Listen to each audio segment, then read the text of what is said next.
रामदास पाडळे यांच्या कामठा कादंबरीच्या प्रकाशन प्रसंगी एक हृदयस्पर्शी गोष्ट जाणवली. ती म्हणजे त्यांचे परममित्र माजी मुख्याध्यापक दगडूजी लांडगे यांनी त्यांच्या कविता 25 वर्षापूर्वीच्या जपून ठेवलेल्या होत्या व या कार्यक्रमात त्यांनी सर्वांना त्या वाचून दाखवून अत्यंत धक्का दिला. त्याच कविता तुमच्यासमोर सादर करताना आम्हाला खूप आनंद होत आहे.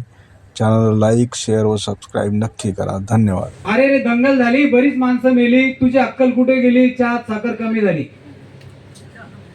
नवा नवा फ्रीज घरात आला, नवरा रागाने गरम झाला तर तिने फ्रीज मध्येच ठेवून दिला.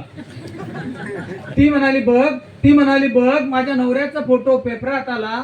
ती म्हणाली बघ माझ्या नवऱ्याचा फोटो पेपरात आला. त्या खाली लिहिलं होतं, हा काल चोरी करून पळून गेला.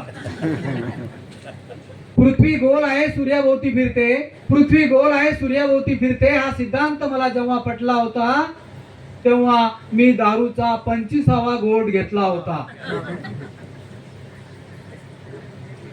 तो म्हणाला प्रिये केव्हा तू माझी होशील. तो म्हणाला प्रिये केव्हा तू माझी होशील. ती म्हणाली जेव्हा तू विहिरीत जीव देशील. विनावशीला न लाच घेता त्याला नोकरीचा कॉल आला.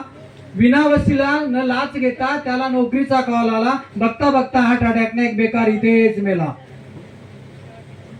एका कॉलेजमध्ये दुप्पट डोनेशन घेतात, कारण की तिथं म्हणे पैसे कसे खावे याचं शिक्षण देतात.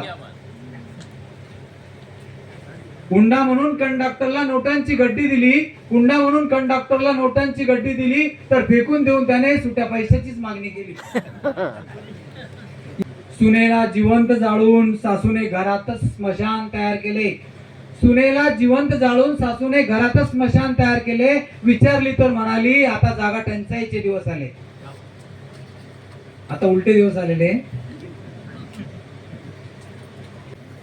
सिनेमाची तिकीट त्याने ब्लॅकने विकली. पोलिसांनी धरून थोबडी टोकली. गुलुगुलू बोलत एकाच कपातील चहा दोघांनी घेतली. खरी समानता इथेच दिसली. पोलिसाचा भावी सासरा फारच अक्कलवाला होता. हुंडा म्हणून दंड देण्याचा वायदा त्याने केला होता. एक आमदार राजकारणातून निवृत्त झाले आणि भावी आमदारासाठी त्यांनी बॉक्सिंगचे क्लास सुरू केले. मी थांबतो या ठिकाणी.